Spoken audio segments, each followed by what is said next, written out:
کے بارے میں لوگ تشریح کرتے رہیں گے، زندگیاں ختم ہو جائے گی، لیکن اس حدیث کی تشریح ختم نہیں ہو سکتی۔ فرمایا حسین مجھ سے ہے، میں حسین سے ہوں۔ اب آپ اللہ اکبر اس کی تشریح میں کیا کہہ سکتے ہیں، لیکن میں کچھ کہنے کی بجائے چند جملوں کے اندر بات مکمل کرنا چاہتا ہوں۔ ہر سول والوں اور اس گرد نواز سے آنے والوں ذرا توجہ کرنا۔ آقا فرماتے ہیں حسین مجھ سے ہے، میں حسین سے ہوں۔ حسین مجھ سے ہے، میں حسین سے ہوں۔ یا رسول اللہ یہ کائنات کیوں ہے؟ تو کائنات رسول سے ہے، کائنات رسول سے ہے۔ امام فرماتے ہیں وہ جو نہ تھے تو کچھ نہ تھا، وہ جو نہ ہو تو کچھ نہ ہو۔ جان ہے وہ جہان کی، جان ہے تو جہان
بنا لیتا ہے۔ اب کوئی مجھ سے پوچھے اللہ کے محبوب بننے کا کیا طریقہ ہے؟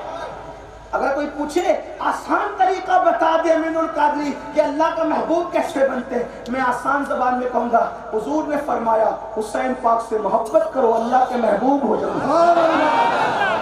لیکن یہ جملہ یاد رکھنا، ابھی گفتگو آگے کو بڑھتی ہے۔ اگر خدا کا محبوب بننا ہے حسین پاک سے محبت کرو۔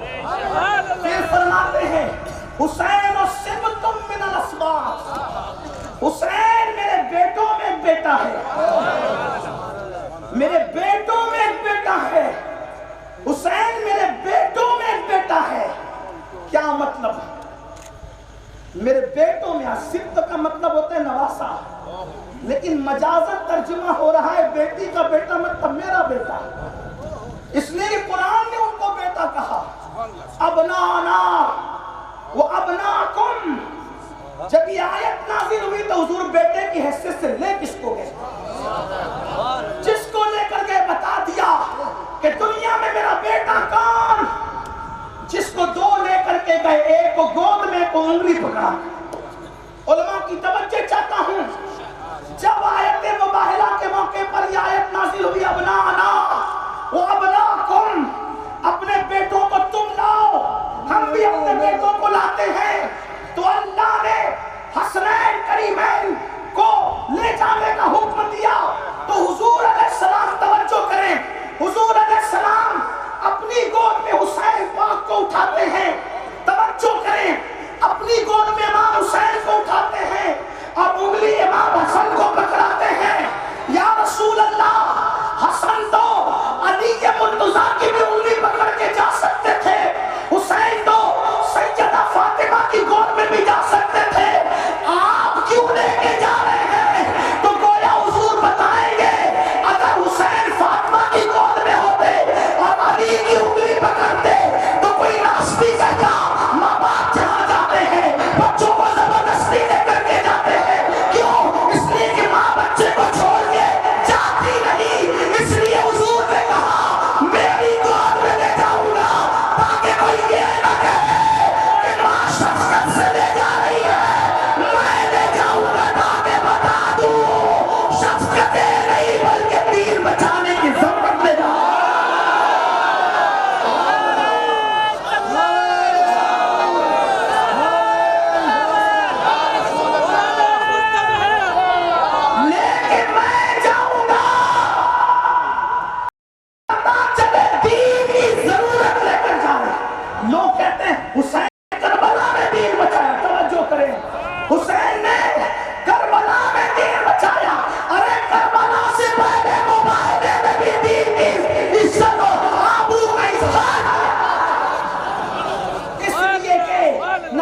ان چہروں کو دیکھ کر کہنے لگے یہ وہ چہرے ہیں، قربان جائیں وہ چہرے ہیں۔ رسول والوں توجہ کریں، یہ وہ چہرے ہیں۔ کون کہہ رہے؟ مسلمان نہیں، عیسائی کہہ رہے، دیکھ کے کہیں یہ وہ چہرے ہیں۔ اگر یہ پہاڑ کو اپنی جگہ سے ہٹنے کی دعا کر دے تو پہاڑ اپنی جگہ سے ہٹ جائے۔ میں پریشان ہوں اس بات پر، عیسائیوں کو سمجھ آ گئی کہ آل رسول کیا ہے، عیسائیوں کو سمجھ آ گئی آل رسول کیا ہے۔ اگر کلمہ پڑھنے کے بعد لوگوں کو سمجھنا ہے تو کتنے حیرت کی بات ہے، پھر ان کا کلمہ ان کو فائدہ کیا پہنچا رہا ہے۔ انہوں نے کہا اللہ اکبر، تو میں نے عرض کیا اب آپ ذرا توجہ کریں، اللہ اللہ توجہ میری طرف رکھیں۔ پہلی بات تو میں یہ عرض کر دوں علماء کی موجودگی میں، اصل میں حدیث پاک ہے جب تمہیں کوئی نظر پیش کرے انکار نہ کرو، جو نظر پیش کرنے والے کو انکار کرے گا اللہ ایک دن اس پہ ایسا لائے گا کہ وہ مانگے گا تو بھی لوگ اس کو نہیں دیں گے۔ تو میں کسی گھمنڈ اور تکبر سے منع نہیں کر رہا ہوں آپ کو نظر کے لیے، لیکن میں یہ چاہتا ہوں کہ آپ کے پیسوں سے زیادہ قیمتی یہ میرا پیغام ہے، اور آپ کے پیسے میرے ہاتھ میں آئیں گے تو مجھے اتنی خوشی نہیں ہوگی جتنا آپ میری بات سن لیں گے تو مجھے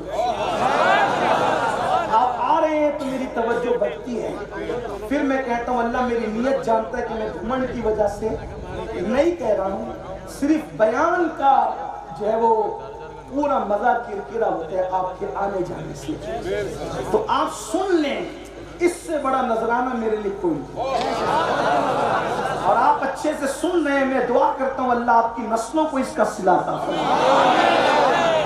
توجہ فرمائیں، حسین منی وانا من الحسین، احب اللہ من احب حسینا، حسین صبت من الاسباط، حسین میرے بیٹوں میں بیٹے، حسین میرے توجہ کریں میرے بیٹوں میں، توجہ کریں حسین میرے بیٹوں میں۔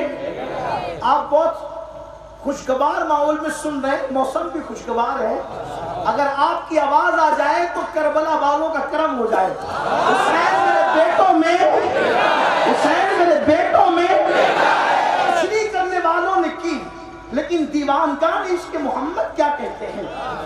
میرے بیٹوں میں ایک بیٹا ہے۔ حضور کے بیٹے کون کون؟ پہلی بات تو جو حضور کا بیٹا ہے وہی بے مثال ہے۔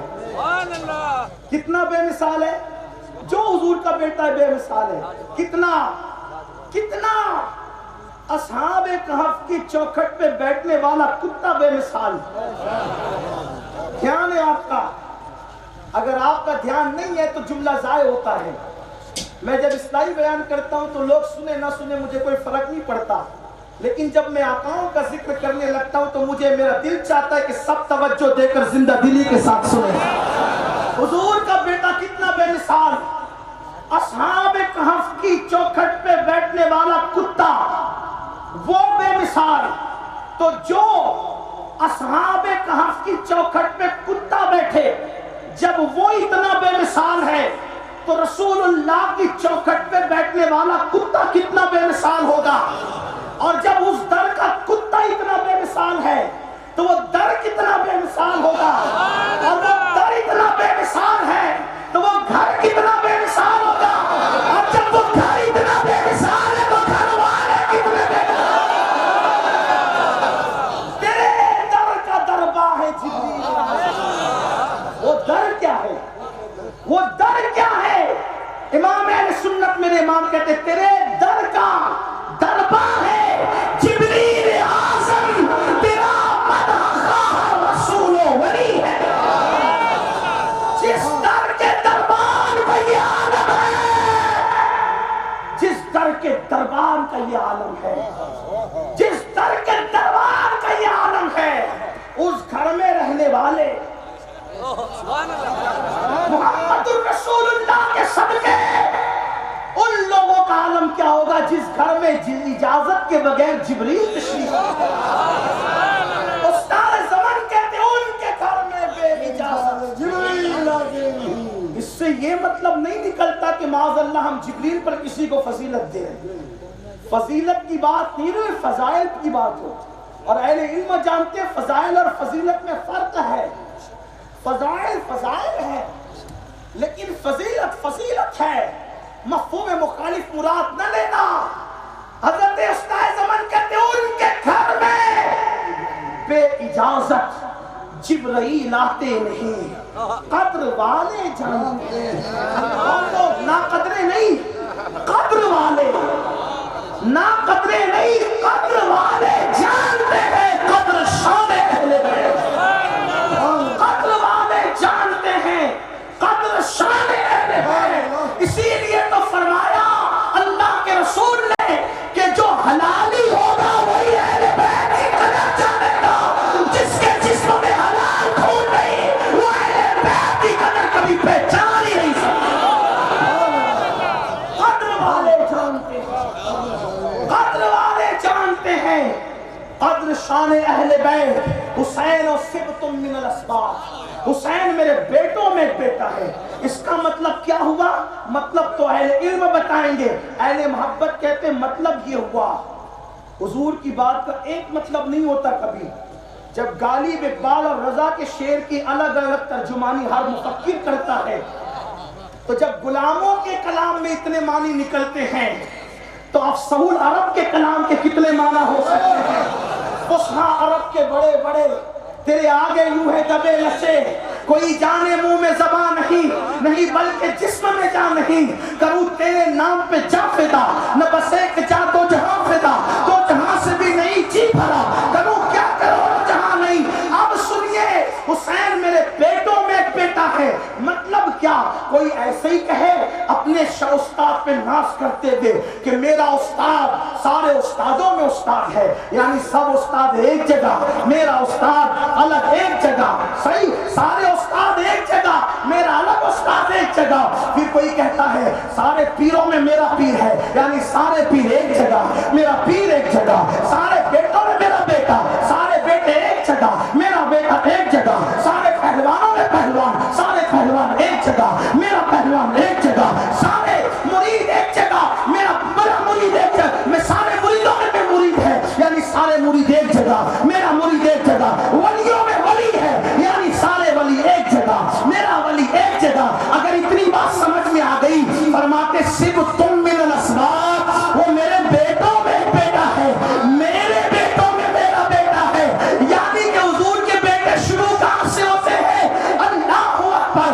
امام زین العابدین سے لے کر امام مہدی تک یہ سب حضور کے بیٹے ہیں. کیسے کیسے بیٹے؟ جس نے 40 سال سے عشاء کا 40 سال تک عشاء کے وضو سے فجر کی نماز پڑھی، وہ عبد القادر جیلانی میرے نبی کا بیٹا. ٹھوکر لگا کے مردے زندہ کیے، وہ غوث اعظم میرے نبی کا بیٹا. جس نے اللہ کا دین زندہ کیا، وہ غوث اعظم میرے نبی کا بیٹا. جس نے 90 لاکھ کو ایمان کی دولت عطا کی، وہ غریب نواز میرے نبی کا بیٹا.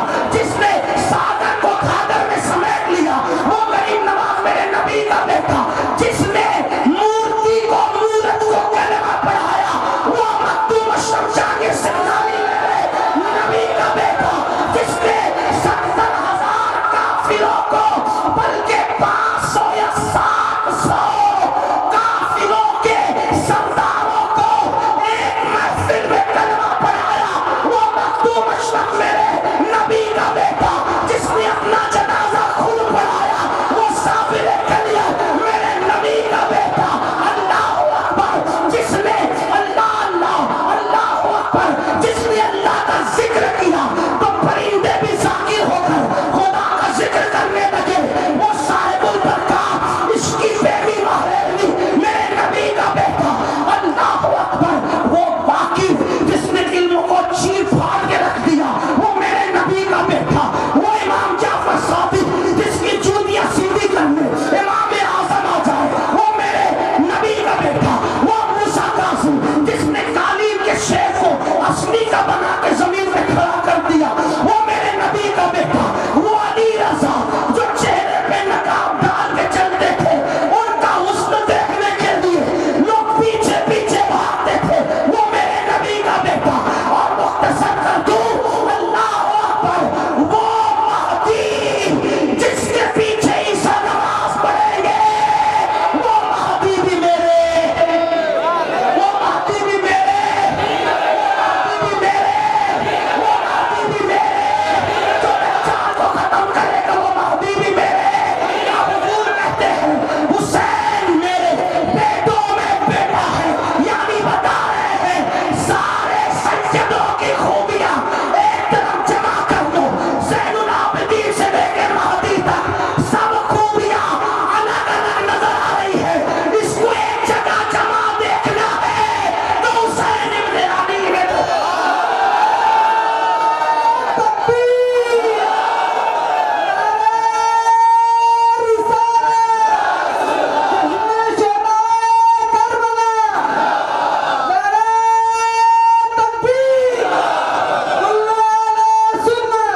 چلتے تھے تو آپ کے رخ سے نور کی وہ کرنیں نکلتی تھی کہ اس کی روشنی میں لوگ راستہ طے کرتے تھے. علامہ جامی کی بات کر رہا ہوں، اپنے گھر کی نہیں. جامی کہہ رہے ہیں ان کے چہرے سے وہ روشنی. لوگ کہاں یزید سے ان کا مقابلہ کرتے ہیں. کجا یزید کجا حسین. یزید تو ان کے بھی جوتیوں میں ہے جو کھڑے ہو کے پیشاب کرتے ہیں، اور حسین تو وہاں ہے جس کی جوتیاں ابو ہریرہ اپنے شملے سے صاف کرتے ہیں. فرق تو دیکھو، فرق تو دیکھو. کہاں یزید پلید، اب کہاں حسین. کوئی نسبت ہے؟ جیسے رات کو دن سے کوئی نسبت نہیں، جیسے ہدایت اور گمراہی میں کوئی نسبت نہیں، جیسے ایمان و کفر میں کوئی نسبت نہیں، جیسے پاکی ناپاکی میں کوئی نسبت نہیں، جیسے عرش اور فرش میں کوئی نسبت نہیں، اسی طرح سے یزید اور حسین میں کوئی نسبت نہیں. امام حسین کی شان میں غریب نواز کی طرف جو 4 مصرے منسوب ہے، 4 مصرے، ایک بار اس پہ میں نے توجہ کی تو مجھے بات سمجھ میں آئی. یزید کچھ ہے ہی نہیں، کوئی شے ہی نہیں یزید. کیوں؟ غریب نواز کی طرف جو 4 مصرے منصوبے کہتے ہیں شاہ است حسین. تھک گیا. شاہ است حسین، شاہ است حسین، شاہ حسین، دین است حسین، دین پناہ است حسین. حسین دین ہے، دین کو پناہ دینے والے ہیں. سرداد نداد دست در دست یزید، حقا کی بنا لا الہ است حسین. غور کیا آپ نے؟ 4 مصروں میں 3 مصروں میں ذکر حسین اور 1 مصرے میں ذکر یزید. غریب نواز کو پسند نہ آیا کہ جس مصرے میں حسین ہوگا اس کے برابر یزید کو رکھیں. توجہ، جس مصرے میں دیکھو شاہ است حسین، بادشاہ است حسین، ہے اس میں یزید. دین است حسین، دی پناہ است حسین، ہے اس میں یزید. سرداد ندا دست در دست یزید، ہے اس میں حسین؟ بولے نام ہے. حقا کی بنا لا الہ است حسین، ہے اس میں یزید کا نام؟ گویا کہ غریب نواز کہہ رہے ہیں میں نے 3 مصروں میں ذکر حسین کیا، یزید کا نام نہیں لیا. 1 مصرے میں یزید کا نام لیا، حسین پاک کا نام نہیں لیا. کیوں؟ اس لیے کہ میری عقیدتوں کو گوارا نہ ہوا کہ نام حسین کے ساتھ ذات یزید بھی لکھتی جائے. میں نے کہا خواجہ جب آپ کا غیرت عشق اس منزل پر ہے کہ 1 مصرے میں آپ حسین اور یزید کا نام جمع نہیں کرتے تو وہ غیرت والا خدا حسین اور یزید کو ایک جنت میں کیسے جمع کرے گا؟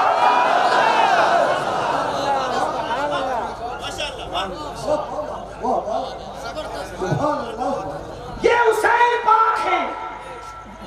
اب ہم نے بات جو کرنی ہے وہ یہ بات سمیٹتے ہوئے احب اللہ من احب حسین، جو حسین سے محبت کرے گا اللہ کا محبوب بنے گا. محبوب خدا بننے کا آسان فارمولہ کیا؟ حسین پاک سے بلکہ ایک روایت بڑی کثرت سے لکھی ہے کتابوں میں کہ حضور نے دیکھا ایک بچے کو اور حضور اس کو پیار کرنے لگے. کسی نے کہا کہ یہ بچے سے آپ کا کیا رشتہ ہے؟ جب اس سے پیار کر رہے ہیں بچوں میں اس کو اٹھا کے چوم رہے، فرمایا میں اس کی بھی شفاعت کروں گا، اس کے ماں باپ کی بھی کروں گا. تو حضور بات کیا ہے؟ تو سرکار نے فرمایا بات یہ ہے کہ میں نے دیکھا یہ بچہ میرے حسین سے محبت کرتا ہے، تو جو میرے حسین سے محبت کرے گا میں اس کی بھی اور اس کے ماں باپ کی بھی شفاعت کروں گا. اب آپ کو بات سمجھ میں آئی؟ محبت کرنا ہے کس سے؟ مولا حسین سے، اہل بیت سے، لیکن خاص حسین پاک کی محبت کا حضور نے ڈنکا بجایا کیونکہ حضور جانتے تھے کہ ان کے ساتھ ہونا کیا ہے، اس لیے خاص ان کا ذکر کیا. ساری اہل بیت کا ذکر کیا لیکن خصوصیت کے ساتھ امام علی مقام کا ذکر بار بار کیا، بلکہ کبھی تو گلا چومتے.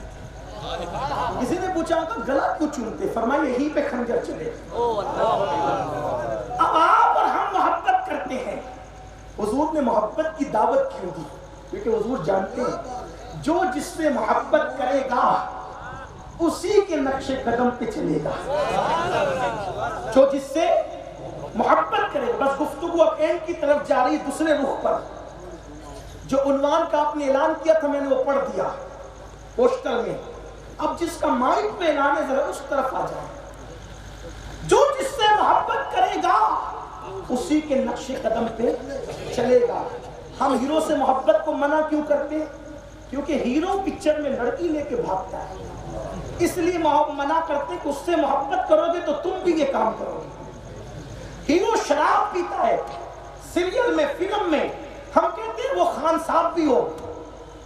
اگر وہ کمار ہے تو بھی محبت نہ کرو, خان صاحب ہے تو بھی محبت.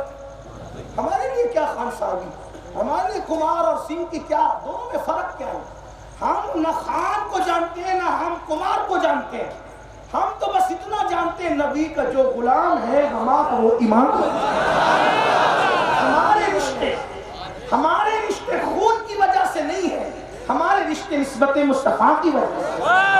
اگر سلمان خان صاحب زنا کر رہے ہیں تو ہماری جوتیوں کی نوک پر ہے, اور احمد رضا خان صاحب حضور کی تعریف کر رہے ہیں تو ہمارے امام ہیں.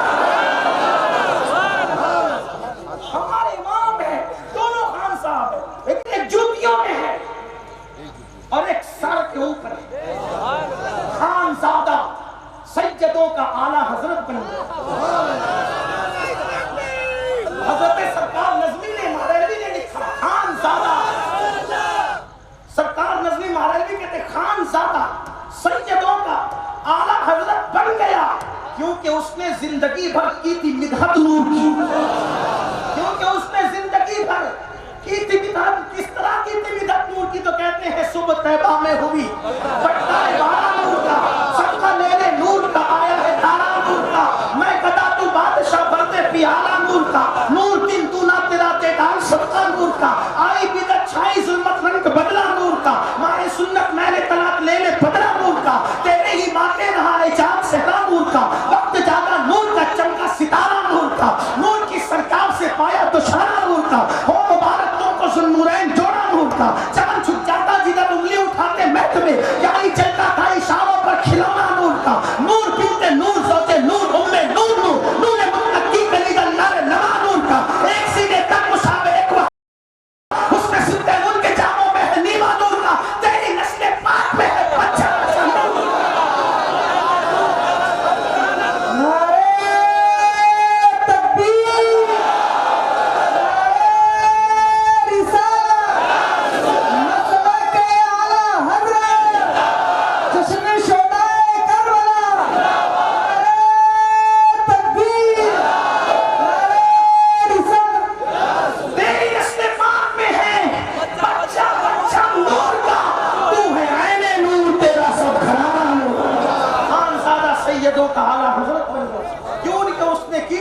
زندگی بھر, کیونکہ اس نے زندگی بھر کی تھی مدحت نور کی. اس شان سے نور کی مدحت کرنے پہ صلہ یہ ملا.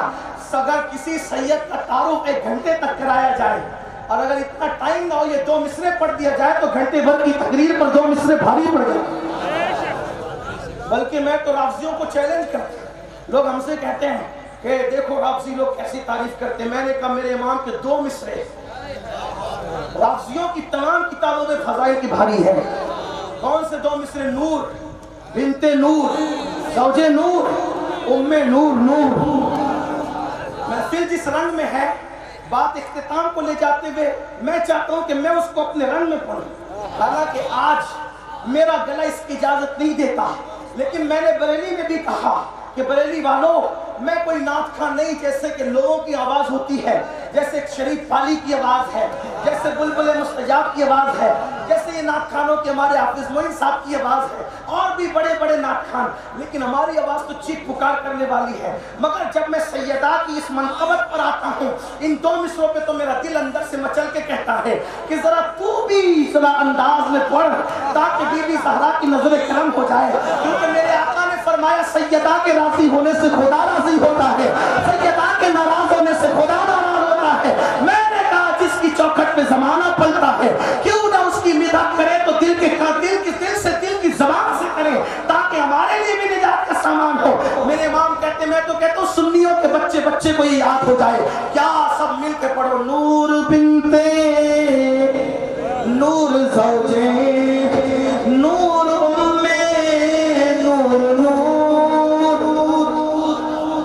راجستھان میں پڑھ رہا ہوں، اس کا مطلب کیا ہے؟ نور، سیدہ فاطمہ نور ہے. مل کے بولے کیا سیدہ فاطمہ بنت نور، وہ نور کی بیٹی ہے. ان کے بابا کیا ہیں؟ زوجے نور، وہ نور کی بیوی بھی ہے. لاؤ نا کوئی ایسی خاتون جو خود نور کی بیٹی، نور کی. گویا کہ اعلیٰ حضرت بتا رہے علی خاندان سے الگ نہیں ہے، علی خاندان سے الگ نہیں ہے. جو الگ کرنے جائے گا وہ الگ ہوگا، کیونکہ رسول اللہ نے فرمایا تم الگ الگ درختوں کی الگ الگ ٹہنی سے ہو، اور میں اور علی ایک درخت کی دو ٹہنیوں کا نام ہے. اس لیے علی کو الگ مت کرنا، ورنہ ٹھکانا کہیں نہیں، قبروں کے لیے جگہ نصیب نہ ہوگی. ہاں، نور، فاطمہ الزہرا نور، بنت نور، نور کی بیٹی، زوجے نور، نور کی بیوی، ام نور، نور ام نور، نور کی ماں. یہ نور کو ایک حسن، ایک حسین. اگلے مصرے میں کہتے ہیں نور مطلق کی کنیز. وہ نور، اس مطلق پر بھی کوئی توجہ ہے؟ نور مطلق کی اوپر نور بیان کیا، تو اب اس نور میں کوئی فرق بھی تو ہونا چاہیے. کیا فرق کیا؟ نور مطلق کی کنیز، وہ جس خدا کی بندی ہے وہ نور مطلق. اللہ رے لمعہ نور کا، تو نور کی چمک کیسی ہے؟ کیسی لگی نور کی چمک؟ اقبال نے سیدہ کی شان 6 مصروں میں بیان کی، لیکن پوری نہ ہو سکی. میرے امام نے ایک مصرے میں سیدہ کی شان بیان، ان کی، ان کے بابا کی، ان کے شوہر کی، ان کے دونوں بیٹوں کی، اور ایک لفظ نور ہر معنی میں بیان کیا الگ الگ. ایک نور سے مراد دیکھو، اردو کے دیوان کو چیلنج کرتا ہوں، سارے دیوان کو. دیوان سے مراد جو کلام کا دیوان ہوتا ہے نا، دیوان اس کو کہتے ہیں جس میں الف سے لے کر یا تک ہے نا، اس کو دیوان کہتے ہیں. سمجھ میں دیوان مطلب کتاب ہوتی ہے، دیوان صحیح، اس میں کلام ہوتے ہیں الف سے یا تک. تو سارے اردو ادب کے دیوان کو چیلنج کرتا ہوں کہ ایک مصرے میں ایک لفظ کو کسی نے اتنے معنی میں بیان کی ہو تو بتاؤ. لاؤ بتاؤ. نور، سیدہ بنت نور، بابا جان محمد رسول، زوجے نور علی مرتضیٰ، ام نور، نور کی ماں امام حسن امام حسین. پڑھ دو اس کو اب ذرا سب مل کے ساتھ پڑھیں. نور بنت نور زوجے نور، ام نور، نور بنت نور زوجے نور، ام نور مطلق کی کنیز. اللہ رے لمعہ نور کا ایک سینے تک مشابہ، ایک وہاں سے پاؤں تک حسن سبتین ان کے جاموں میں ہے نیما نور کا. تو تیری نسل پاک میں ہے، تیری نسل پاک میں ہے نور کا. تو ہے عینے، تو ہے عینے، تو ہے عینے نور تیرا سب گھرانا. جو اہل بیت سے محبت کرے گا وہ انہی کے نقش قدم سے. اور حضور کو اہل بیت پر اتنا یقین تھا کہ سب ہٹ سکتے ہیں، اہل بیت کبھی دین سے ہٹیں گے. کیسے نہیں ہٹیں گے؟ ان کا سر تو کاٹا جائے گا لیکن دین سے ان کی نسبت نہیں کاٹی جائے گی. توجہ کریں، ہر سول والوں گفتگو اینڈ کی طرف جاتی ہے. 2 باتیں پیش کروں گا اہل بیت کے حوالے سے، بات مکمل ہوگی. سنو، ان کا سر تو کاٹ سکتے ہو، دین سے ان کا رشتہ نہیں کاٹ سکتے. حسین پاک کا سر کاٹ دیا، نیزے پہ چڑھا دیا. حسین نیزے پہ چڑھ کے قرآن کی تلاوت کر کے بتا رہے ہیں جسم سے رشتہ تو ٹوٹا ہے سر کا، لیکن قرآن سے رشتہ نہیں ٹوٹا.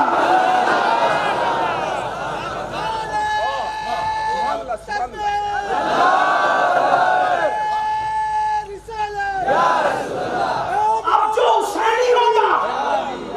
جو حسینی ہوگا مرنے کے بعد بھی اس کا رشتہ قرآن سے نہیں ٹوٹے گا. ہم کیسے حسینی کہ جیتے جی قرآن سے رشتہ توڑ لیا؟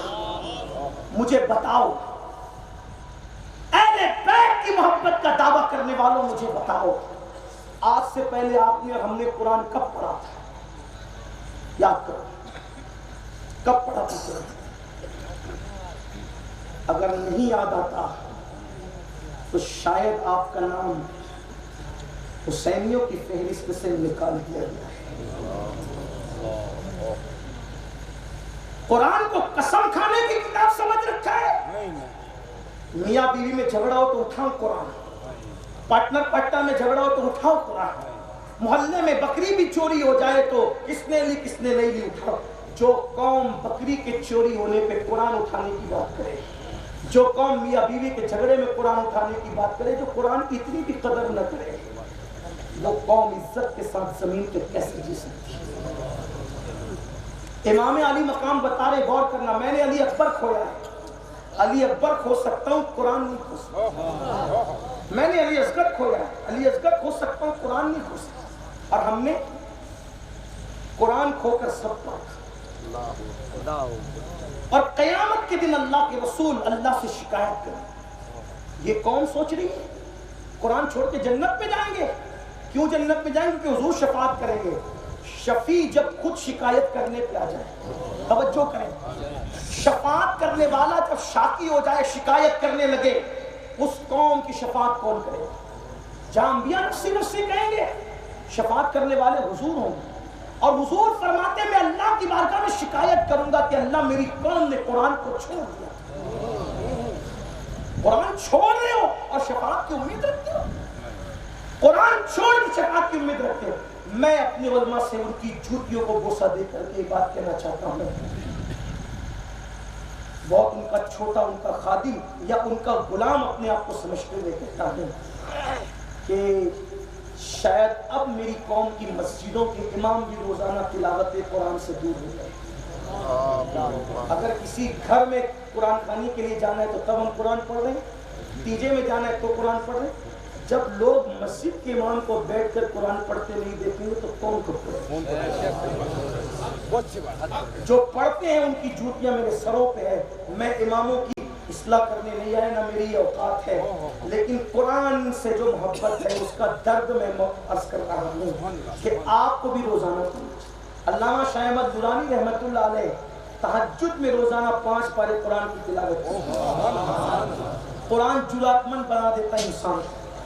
قرآن پڑھنے سے جرأت پیدا ہوتی ہے. آج جو ہم ترقیوں کی آنکھ میں آنکھ نہیں ملا پاتے اس کی وجہ یہ ہے کہ کہیں نہ کہیں ہم قرآن سے دور ہوتے ہیں، ہم خود قرآن سے. اور میری قوم، حالانکہ آپ لوگ پڑھتے ہوں گے، آپ کو نہیں کہہ رہا ہوں، کیونکہ یہ جو سامنے پڑھا ہوا ہے اس کی وجہ سے پوری دنیا میں آواز جاتی ہے. ہو سکتا ہے کوئی میری طرح نہ پڑھنے والا ہو، اس کے کان تک آواز چلی جائے اور اس کی اصلاح ہو جائے، ورنہ میں آپ کی اصلاح کرنے کا بھائی میری اوقات ہی کیا ہے. لیکن سوچو، غور کرو، حسینی قرآن پڑھو. آج حسینیت کا مطلب کیا؟ ہاتھ میں گنڈا، ہاتھ میں کڑا، یہی حسینیت مطلب. یہی کالے پیلے کپڑے، حسینیت مطلب یہی. صرف شربت اور کھچڑا، حسینیت مطلب یہی. مزارات پہ بیٹھ کر کے چلم، حسینیت مطلب یہی. نشہ، حسینیت مطلب یہی. ظالموں، کیا منہ دکھاؤ گے پنجتن کی بات؟ قرآن کا مطلب حسینیت تھا، نماز کا مطلب حسینیت. حسینیت کو کتنا گرا دیا. اگر کڑے کا مطلب حسین، توجہ کرنا، اگر میں غلطی کر رہا ہوں تو میرے علماء اصلاح کریں گے. اگر کڑے کا مطلب حسینیت ہے تو کڑا تو بازار میں بکتا ہے. توجہ کرو، کڑا تو مطلب حسینیت بازار میں بک رہی ہے. اگر کپڑے کا کالے پیلے ہرے رنگ کا مطلب حسینیت تو مطلب کیا حسینیت بازار میں بک رہی؟ خدا کی عزت کی قسم، کوئی بازار ایسا لگا نہیں جہاں حسینیت بک سکے. ارے وقت کا یزید خرید نہ سکا. روپے میں تم کیا خرچ؟ حسینیت خریدنے کی چیز، حسینیت بیچنے کی چیز نہیں۔ حسینیت ہے کیا؟ حسینیت یہ ہے جسے قرآن صبغۃ اللہ کہتا ہے، حسینیت یہ ہے جسے قرآن نماز اور سجدہ کہتا ہے، حسینیت یہ ہے کہ دشمن کو گالی سن کر دعا دینا، اس کا نام حسینیت ہے۔ باپ کا قاتل گھر میں چل کے آ جائے تو اس کے لیے دسترخوان لگا دینا، اس کا نام حسینیت ہے۔ غلام اگر پھول پیش کرے اس کے بدلے میں اس کو عذاب کر دینا، اس کا نام حسینیت ہے۔ 8 دن کا فاقہ کر کے بھی حرام لقمے کی طرف نظر نہ اٹھانا، اسی کا نام حسینیت ہے۔ وہ حسینیت ہمارے یہاں نظر نہیں آ رہی ہے، یزیدیت تو دکھ رہی ہے۔ مجھے اقبال کا ایک جملہ یاد آتا ہے، توجہ کرنا، بول سکتا ہوں؟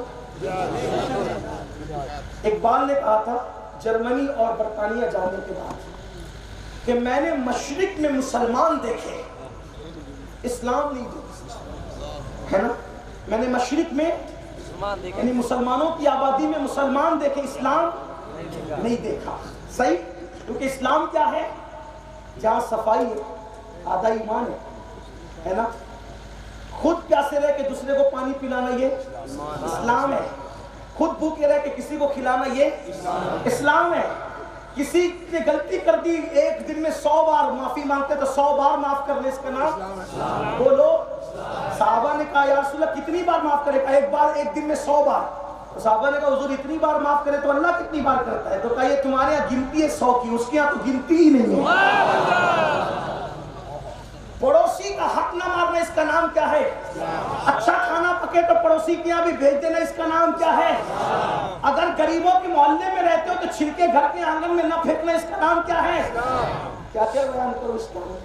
بلکہ یہ کہہ دوں کہ حضور کی پوری زندگی اسلام۔ اقبال کہتے ہیں میں نے مشرق میں مسلمان دیکھے مگر اسلام، اور میں نے مغرب میں اسلام دیکھا مگر مسلمان۔ یہی کہتا ہوں آج حسینیوں میں ہم حسینی جو حسینی اس میں یزیدیت دیکھ رہے ہیں۔ زنا کے اڈوں کو آباد کرنا کیا ہے؟ یزیدیت اور کیا چیز ہے؟ اگر آپ سمجھتے ہیں کہ 2 آنکھیں، پیشانی، ہاتھ، پیر، ناک یہی یزید ہے تو یزید اس کا نام ہے۔ یہی تو میں کہنا چاہتا ہوں لوگوں کو، یہی بار بار کہہ رہا ہوں، یہی یزیدیت ہے، کردار، اسی سے اختلاف تھا۔ اب آؤ دیکھو جو 2 بات کہنے چلا تھا دور نکل گیا، ایک بات کہتا ہوں اس میں سے حسینیت کیسے؟ حسین پاک کی شہادت کے بعد محبت کا تقاضا ہے۔ حسین پاک کی شہادت کے بعد سب سے آخری میں کس کی شہادت ہوئی؟ امام حسین۔ اور تاریخ کی اکثر کتب کی روشنی میں جب امام حسین کی شہادت ہو گئی تو ظالموں نے امام حسین کے کپڑے تک نہیں پائے، شہیدوں کی لاشوں کو ایک میدان میں جمع کیا اور گھوڑوں کی ٹانپوں سے شہیدوں کو کچل دیا۔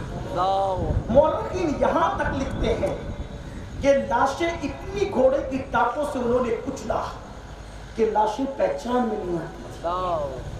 3 لاشوں کو پہچانا گیا، ایک امام حسین کی، اور وہ لاش کی ایک خاص مخصوص پہچان تھی، ایک علی اکبر کی حسن کی وجہ سے اور ایک علی اصغر کی 6 مہینے کا مقصوم ہونے کی وجہ سے۔ ٹھیک، باقی کے سب شہیدوں کو اتنا کچلا جس کو آپ اپنی زبان میں کہتے ہیں نا پہچان نہیں ہوئی تو گٹھری بن گئی، یہ کیفیت تھی کہ ان کو ایک ساتھ دفن کیا گیا۔ آپ جا کر کربلا میں شناخت نہیں کر سکتے، حبیب ابن مذاہب کو الگ سے اس لیے پہچانا گیا کیونکہ ان کی تدفین پہلے ہو گئی تھی، یا پھر یہ کہ وہ بوڑھے صحابی تھے ان کو جو ہے ان کے ساتھ یہ سلوک نہیں کیا گیا۔ ہور کو دور اس لیے رکھا گیا کہ ان کے قبیلے والے ان کو پہلے اٹھا کر لے گئے تھے تدفین سے پہلے۔ عباس غازی کو الگ اس لیے دفن کیا گیا کہ غازی عباس کی یہ وصیت تھی کہ مجھے خیمے میں مت لے جانا ورنہ سکینہ برداشت نہیں کر سکے، کیونکہ میں سکینہ سے وعدہ کر کے آیا۔ بلکہ میں ابھی شہادت نہیں پڑھ رہا ہوں کیونکہ مجھے ٹائم پہ بات ختم کرنی تھی، مجھے وقت پہ فلائٹ پکڑ کے جانا بھی ہے، لیکن بات آگے تک بات ہوں۔ جب غازی عباس کی شہادت ہو رہی تھی تو اس وقت غازی کے سر کو مولا حسین نے اپنے زانوں پہ رکھا اور غازی سے کہا غازی تو جا رہے کرنے سے میں تیرے جانے سے میری کمر ٹوٹ جائے. امام علی مقام کو اپنے تمام بھائی بہنوں میں سب سے زیادہ کسی سے پیار تھا تو عباس سے پیار تھا, اور جتنا اعتماد عباس پہ تھا اتنا اعتماد کسی پہ نہیں تھا. ابھی حضرت نے فرمایا نا کہ وہ رات عبادت میں گزری شب عاشور, تو اسی رات میں امام نے چراغ بجھا دیا, توجہ کرنا, اور بجھا کے فرمایا سب چلے جاؤ, یہ میرے خون کے پیاسے یزیدی یہ مجھے پائیں گے تو تمہارے ساتھ نہیں آئیں گے, میرے خاندان کے ایک ایک فرد کا ہاتھ پکڑ کے چلے جاؤ, میں تم سے کوئی مواخذہ نہیں کروں گا, تمہاری جان بچ جائے. یہ کہہ کر کے آپ نے کہا میں نے چراغ اس لیے بجھا دیا کہ تم کو اجالے میں جانے میں شرم آئے گی, تو چراغ بجھ گیا, جو جانا چاہتا ہے چلے جاتا ہے کہ وہ شرمندہ نہ. جب چراغ دیر تک بجھا رہا تو میرے امام نے کہا عباس اٹھ کے چراغ جلا دے. توجہ, کیا کہا عباس اٹھ کے چراغ, حضور نے تو سب کو کہا تھا جانے کے لیے, پھر عباس کو کیوں کہا کہ چراغ جلا دے؟ امام حسین کو اتنا اعتماد تھا سب جا سکتے ہیں, عباس نہیں جا سکتے, اسی لیے کہا عباس چراغ جلا. غازی عباس نے پوری زندگی امام حسین کو کبھی بھائی نہیں کہا, بھیا نہیں کہا. امام کہتے تھے تو مجھے بھائی کیوں نہیں کہتا, تیرا میرا باپ علی ایک ہے, کیوں بھائی نہیں کہتا؟ عباس کہتے تھے آقا باپ تو ہمارا ایک ہے, لیکن آپ کی ماں نبی کی بیٹی ہے, میری ماں نبی کی کنیز ہے, کنیز کا بیٹا آقا کی بیٹی کو بھائی کس منہ سے کہہ سکتا؟ یہ تھا عباس کا ادب, غازی کا. امام نے سر زانوں پہ رکھ کر کے صاف کیا, اس کی آقا ہاتھ کٹ گئے, لیکن میری گزارش یہ ہے کہ میرا لاشا آپ خیمے مت لینا, نہیں چھوڑ دیجیے. کہا کیوں؟ کہا کہ میں سکینہ سے وعدہ کر کے آیا ہوں کہ پانی نہ ہوگا, اور سکینہ میرے انتظار میں ہے کیونکہ اس کو یقین ہے کہ چچا لائے گا. اب اگر آپ میرا لاشا لے جائیں گے تو اس کا صبر ٹوٹ جائے گا, یہی پڑے رہنے دینا, دشمن جو چاہے میرے لاشے کے ساتھ کر لے, لیکن جب تک میں جاؤں گا نہیں سکینہ انتظار کرے گی, جتنی دیر تک انتظار کرے گی اتنی دیر تک اس کو صبر ہوتا رہے گا, ورنہ میں جاؤں گا تو صبر ہی ٹوٹ جائے گا.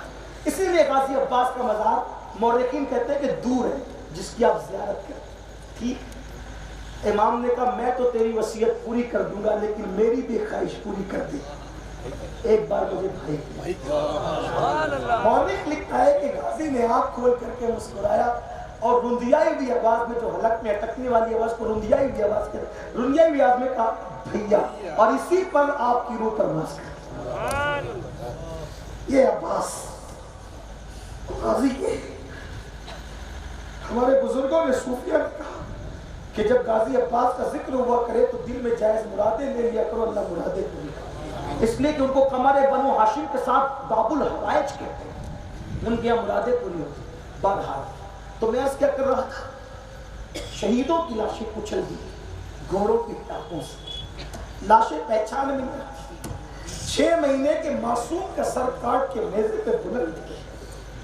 میں معصوم اس معنی میں نہیں کہتا اصغر کو جس معنی میں رافضی کہتے ہیں, اس معنی میں کہتا ہوں جس معنی میں علامہ ارشد القادری نے اپنی کتاب میں لکھا ہے. 6 مہینے کے معصوم کا لاش میزے پہ اٹھایا, سر میزے پہ اٹھایا, لاشیں کچھ نہیں تھی. اس 6 مہینے کے بچے کا خیال نہیں, لاش کچھ نہیں. اب مجھے بتاؤ کہ اگر ایک میت, جوان میت کسی محلے میں ہو جائے تو پورا محلہ غم میں ڈوب جاتا ہے, عورتوں کو مردوں کو کھانا چاہیے. سوچو کل تک جن کے خیمے جوانوں سے گجگجا رہے تھے سارے خیمے سونے ہو گئے. ارے خیمے کیا سونے ہو گئے, خیموں کو آگ لگ گئی, آگ لگا دیا خیموں کو. امام زین العابدین کے نیچے جو بستر تھا وہ بستر بچھے, علی اصغر کا چولہا بھی اٹھا دے گئے, سکینہ کے کانوں سے بالیاں ایسے کھینچی کے کان کٹ گئے. جب سیدہ سکینہ کو خیال آیا کہ مسلمان یتیموں سے پیار کرتے ہیں، مسلمان یتیموں سے محبت کرتے ہیں، مسلمان جانتے ہیں، کیونکہ رسول اللہ نے فرمایا جب یتیم روتا ہے تو اللہ کا عرش کانپ جاتا ہے۔ تو میں بتاؤں گی کہ میں یتیم ہوں تو مجھ پہ رحم کرے گی، اور اگر یہ بتاؤں گی کہ میں حسین کی یتیم ہوں تو زیادہ رحم کریں گے۔ جب کانوں سے بالیاں کھینچی، کان کٹ گئے، خون کی فوار نکلی، تو کہا مجھے پہچانو، میں حسین کی یتیم ہوں۔ اتنا سننا تھا کہ سکینہ کے گال پہ تناچے یہ سلوک کیا گیا اہل بیت کے ساتھ دین بچانے کے لیے جو نکلے تھے۔ آپ یزیدیوں کے ساتھ کھڑے ہو نا، آپ یزیدیوں کے ساتھ کھڑے ہو نا، قرآن چھوڑ کے، نماز چھوڑ کے، عبادتیں چھوڑ کے، تقویٰ چھوڑ کے، پرہیزگاری چھوڑ کے، میں کسی کو نہیں کہہ رہا اور میں سب سے مخاطب ہوں۔ جب لاشوں پہ گھوڑے دوڑ گئے، خیموں کو آگ لگا دی گئی، سکینہ کی بالیاں نوچ لی گئی، چہرے پہ تماچے مار دی گئے، تو سب بیویاں رو رہی ہیں، کیا غم کا حال، کچھ نہیں بچا، سہاگ لوٹا، بھائی گئے، بھتیجے گئے، بھانجے، سب ختم، وہ رو رہی ہیں۔ ایسے روتے روتے میں عصر کا وقت شروع ہوتا ہے، عصر کا ٹائم آتا ہے، سیدہ زینب اٹھ کے کھڑی ہوتی، کہتی بیبیوں بہت رو چکی، اور جتنا رو چکی اس سے زیادہ رونا ابھی باقی ہے، ابھی تم کو بہت رونا ہے، مدینے تک رونا ہی، بہت رو چکی ہو اور بہت رونا باقی ہے۔ عصر کا وقت آ گیا، کہیں چلا نہ جائے، اٹھو پہلے نماز پڑھو، اب بھی تم پہ نماز معاف نہیں ہے، کیونکہ نانا جان کا فرمان ہے جس نے عصر کی نماز جان بوجھ کے چھوڑ دیا اللہ اس کے سارے اعمال برباد کر دیتا ہے۔ مجھے ڈر ہے کہ اگر تم نے عصر چھوڑ دی تو کہیں اللہ تمہاری قربانی کو ضائع نہ فرمائے۔ ان بیویوں نے تیمم کیا کربلا کی گھاٹ پر، اور انہوں نے نماز ادا کی، اس وقت بھی انہوں نے نماز نہیں چھوڑی۔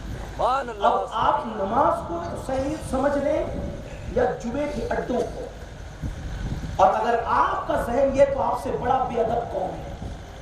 دوسری اور آخری بات جو کہنی، دو بات کہنی تھی، یہ کہہ دی، یہ ہے نماز۔ آپ بتاؤ، سوچو، نماز کو ٹائم نہیں، نماز کو ٹائم نہیں، اس کے لیے ٹائم موبائل کے لیے، گیم کے لیے، بیوی کے لیے، بچوں کے لیے، تماشوں کے لیے، میلے ٹھیلے کے لیے، اللہ کے گھر کو ویران تھا۔ کیا سیدہ فاطمہ الزہرا وہ خون آلود کرتا صرف یزید کے خلاف لے آئے گی یا یزید کے مشن کو زندہ کرنے والوں کے خلاف بھی لائے گی؟ اس وقت بی بی زہرا کے دل پہ کیا گزرتی ہوگی، اس وقت قبر مصطفیٰ میں، مزار مصطفیٰ میں حضور کے دل کو کتنی اذیت پہنچتی ہوگی جب کوئی نماز کے وقت میں ٹی وی چینل کھول کے، جب تمہارے ہاتھوں میں شراب کے پیالے ہوتے ہوں گے، اس وقت رسول اللہ کے دل پہ کیا گزرتی ہوگی؟ جب چہرے پر وستورا چلتا ہوگا داڑھی مڈانے کے لیے، اس وقت رسول اللہ کے دل پہ کیا گزرتی ہوگی؟ جب تم موبائل پر جنگلی رمی اور گیم اور پتہ نہیں کس کس نام سے جوئے کھیلتے ہوں گے، اس وقت رسول اللہ کے دل پہ کیا گزرتی ہوگی؟ جب تمہاری بیٹیاں بے پردہ گلے میں دوپٹہ ڈال کر ولیمے میں شرکت کرتی ہوگی، بازار جاتی ہوگی، اسکول اور کالج بے پردہ جاتی ہوگی، اس وقت رسول اللہ کے دل پر، مولا حسین کے دل پہ کیا گزرتی ہوگی؟ یہاں پہنچ کر تو میرا دل یہ کہتا ہے، آپ کو جو کہنا ہے میرے بارے میں کہہ لے، کہ میرا دل یہ کہتا ہے یزید کے تیر تو حسین کے جسم پہ چل رہے تھے، اور تمہارے دل تو آج بھی حسین کے دل پہ چل رہے ہیں، اسی لیے زندہ ہے۔ لوگ کہتے ہیں آج ہمیں تباہ کیا جا رہا ہے، برباد کیا جا رہا ہے، مارا جا رہا ہے، کاٹا جا رہا ہے۔ جو قوم حسین پا کر ان کے نانا کے دل کو قبر انور میں بھی تکلیف پہنچائے، وہ قوم سکون سے کیسے رہ سکتی ہے؟ وہ قوم اطمینان سے کیسے رہ سکتی ہے؟ میں آج ان علماء کی موجودگی میں مولا حسین اور ان کے نانا پہ بھروسہ کرتے ہوئے، اللہ پہ توکل کرتے ہوئے اتنی بڑی بات کہہ کے جا رہا ہوں، ہر سول والوں اور دور نزدیک سے آنے والوں، اللہ کی عزت و جلال کی قسم، تم صرف رسول اللہ کا دل دکھانا بند کر دو، حسین پاک کا دل دکھانا بند کر دو، اور جن چیزوں سے حسین کو اور ان کے نانا کو تکلیف پہنچتی ہے، آج سچے دل سے توبہ کر لو۔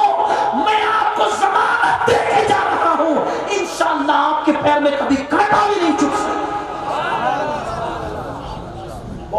بات کہہ کے جاؤ، اپنی زبان پہ بھروسہ نہیں ہے، مجھے حسین پاک کے نامہ پہ بھروسہ ہے، حسین پاک کی ذات پہ بھروسہ ہے۔ واللہ میرا حسین ایسا بادشاہ ہے، ایسا بادشاہ ہے، ارے جس کا بیٹا مردے زندہ کر سکتا ہے، تقدیریں بدل سکتا ہے، کیا حسین پاک کو یہ شان نہیں؟ اللہ اکبر۔ تو بات جو کہنے چلا کہ یہ توبہ کرنا، سچے حسینی بن جاؤ، سچے حسینی بن جاؤ۔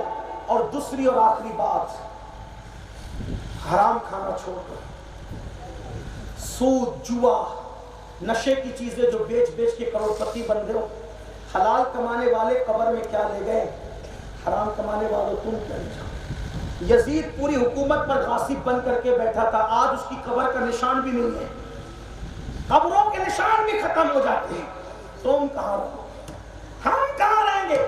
سچائی پر رہو، دین پہ مرو۔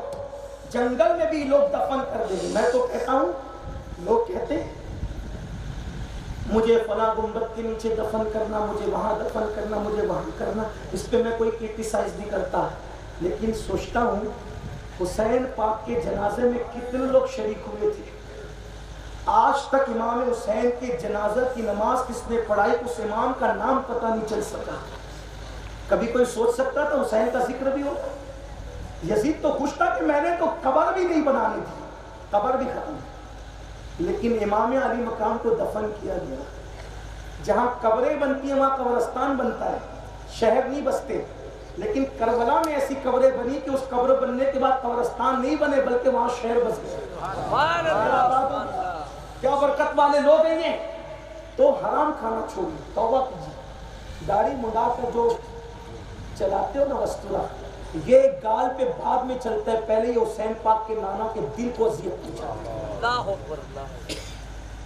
ایک بھائی میرا کہہ رہا تھا ابھی، بہت پیارا بھائی، کہ حضرت آپ نے جب سے کہا نا کہ داڑھی منڈا کے گٹر میں پھینکتے تو اب میں گٹر میں نہیں پھینکتا، کنارے رکھ دیتا ہوں۔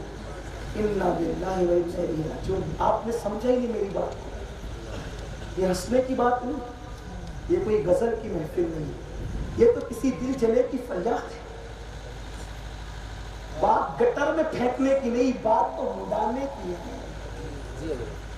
ایک نواب لکھنؤ کا حجام کی کرسی پہ بیٹھ کے داڑھی منڈانا، ایک اللہ کے ولی مجذوب کا گزر ہو کر نواب صاحب داڑھی چھیل رہے ہو، داڑھی چھیل رہے ہو۔ نواب شاعر تھا، اس نے شاعرانہ انداز میں کہا داڑھی ہی تو چھیل رہے ہیں، کسی کا دل تھوڑے چھیل رہے ہیں۔ وہ ولی رونے لگے مجذوب کہ اگر تجھے پتہ چلتا کہ تیرے گال پہ چلنے والا وسطرہ تیرے گال پہ بعد میں چل رہا ہے، پہلے یہ آمینہ کے لال کے دل کو تکلیف پہنچا رہا ہے، جس کے صدقے میں دعائیں مانگتے ہو، غلامی رسول میں موت پہ قبول ہے، اس رسول کے لیے 10 منٹ کی فجر کی نیند قربان نہیں کر سکتے؟ کہاں ہے؟ حرام لقمہ نہیں چھوڑ سکتے۔ وہ خدا ہو کے قبلہ بدل دیتا ان کی خواہش پر، ہم امتی ہو کر کے اپنی زندگی نہیں بدل سکتے۔ افسوس ہے، بدلو زندگی، اگر عشق ہے تو بدلو، ورنہ قیامت کے دن فرعون کے ساتھ، حامان کے ساتھ، یزید کے ساتھ اٹھو۔ میں بددعا کے طور پہ نہیں کہہ رہا ہوں، حدیث کا مفہوم پیش کر رہا ہوں۔ ہائی ہمت یزید کے ساتھ اٹھنے کی۔ آج یزید سے ہم اتنی نفرت کرتے ہیں، سور سے زیادہ ہم یزید سے نفرت کرتے ہیں۔ صحیح کہہ رہا ہوں، سور سے زیادہ ہم یزید سے نفرت کرتے ہیں۔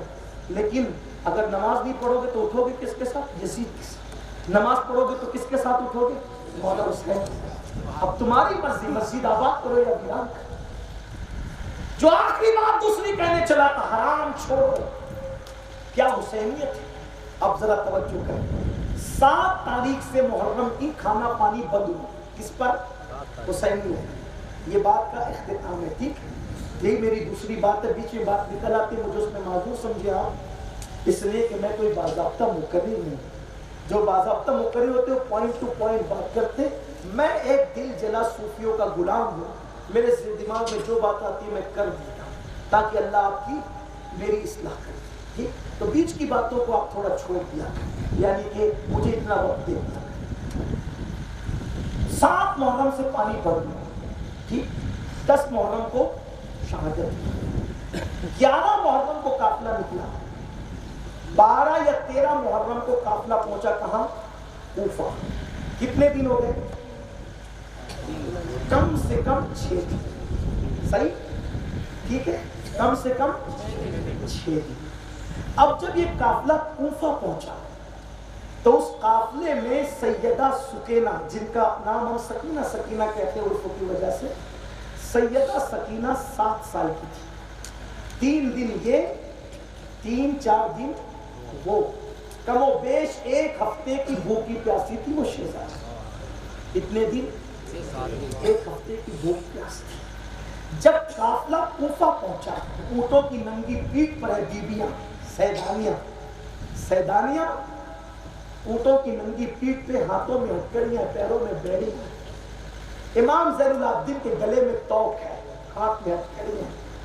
اور کوفہ میں اعلان ہوا کہ لوگوں باہر نکلو اور ذرا عبرت کا تماشا دیکھو کہ جو لوگ راستے میں بیٹھ کے لوگوں کا مال لوٹتے تھے, ہم نے ان کو قتل کر دیا اور ان کے کٹے ہوئے سر لا رہے ہیں, اور ان کی بیوی بچوں کو قیدی بنا کے لا رہے. یہ نہیں کہ سیدوں کو لا رہے, کیونکہ ان کو ڈر تھا یہ اعلان کریں گے تو کوفہ میں بغاوت ہو جائے گی. تو انہوں نے کیا کیا کہ لوگ دیکھیں تو کیا جھوٹ اعلان کیا, راستے میں جو ڈکیتی کرتے تھے ان کے سر کاٹ کے لا, ان کے بیوی بچوں کو قیدی بنا کے لا. اب کوفہ والوں پر علی مرتضیٰ کی تعلیم تھی, مولا علی کی, تو کوفہ کی عورتوں نے مشورہ کیا قیدیوں کو کھلانے سے زیادہ ثواب ملتا ہے. تو قیدی آ رہے ہیں بھائی, ان کے مردوں نے جرم کیا تھا وہ کاٹ دیے گئے, عورتوں اور بچوں نے تو کوئی جرم نہیں کیا ہوگا تو وہ قیدی ہے, ان کو ہم کھانا کھلائیں گے, صدقہ دیں گے. قیدیوں کو صدقہ دینے سے ثواب زیادہ ملتا ہے. تو جس وقت سیدہ سکینہ, سیدہ زینب, سیدہ ام کلثوم, حضرت رباب, ام اسحاق, لیلا, یہ سب خواتین کوفہ میں اونٹوں کی ننگی پیٹھ پہ بٹھا کے داخل کی گئی. تو انہوں نے کیسے باندھا تھا, چھوٹوں کے ساتھ بڑوں کو, بڑوں کے ساتھ چھوٹوں کو. اللہ کے دین کو بچانے والوں کے ساتھ کے سلوک دی. چھوٹوں کے ساتھ بڑوں کو کیوں باندھا تھا, تاکہ بڑے اٹھیں گے تو چھوٹوں کو تکلیف ہوگی, اور چھوٹے کے لیے بڑے کو جھکنا پڑے گا تو تکلیف ہوگی. اس طرح سے جب کوفہ آیا تو بیویوں نے سر جھکا لیا. چھتوں پہ بیٹھ کر عورتیں, کوفہ کی عورتیں روٹی اور کھجور پھینک رہی تھی, صدقہ صدقہ صدقہ. جس وقت روٹی سیدہ سکینہ کی اونٹ پہ پہنچی, روٹی سیدہ سکینہ کے اونٹ پہ پہنچی, تو سیدہ زینب اور سکینہ کو ایک ساتھ باندھا گیا تھا, پھوپھی بھتیجی کو. 7 دن کی بھوکی بچی میرے حسین کی, کیا تربیت کی تھی میرے مولا حسین نے. پھوپھی کے کان میں خاموشی سے پوچھتی ہے, پھوپھی امی 1 ہفتہ ہو گیا ہمیں بھوکے رہے اور پیاسے رہے, تو ہم تو آل رسول ہیں نا, ہم پر صدقہ حرام ہے. سبحان اللہ سبحان اللہ.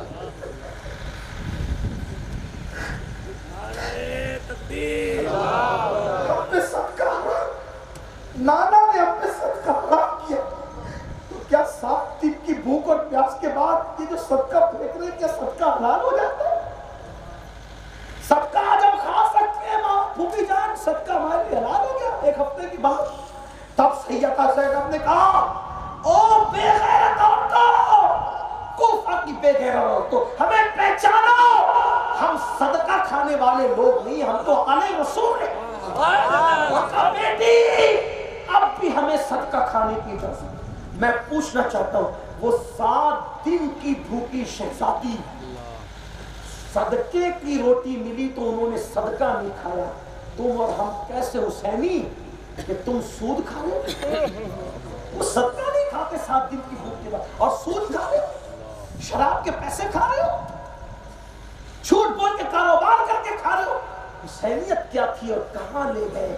آؤ نعرے کی حسینیت سے نکل کر کردار کی حسینیت. اسی کو مولانا محمد علی جوہر نے کہا تھا, قتل حسین اصل میں مرگ یزید ہے, اسلام زندہ ہوتا ہے ہر کربلا کے بعد. جب تک کربلا نہیں ہوگا اسلام کو زندگی نہیں ملے گی. آؤ اگر مولا حسین سے پیار ہے تو کیا مجھے یہ یقین دلا سکتے ہیں کیا سچی توبہ کر کے یہاں سے جاؤ؟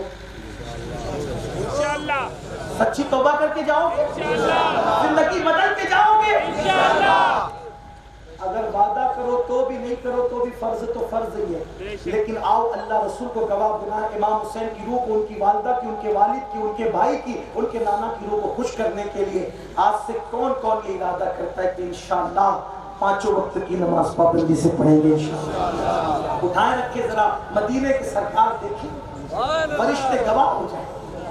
کون کون جوان محبت حسین میں یہ وعدہ کرتا ہے آج کے بعد کبھی داڑھی نہیں مڈاؤں گا؟ ذرا اٹھا کے رکھیں تو ذرا اللہ رسول کو گواہ بنائیں کس نیت سے؟ سبحان اللہ۔ اگر ایسا ہوا میں سمجھتا ہوں کہ محفل کامیاب ہے۔ گفتگو کے درمیان اگر کوئی غلطی ہو تو اللہ معاف فرمائے۔ استغفر اللہ ربی من کل ذنب واتوب۔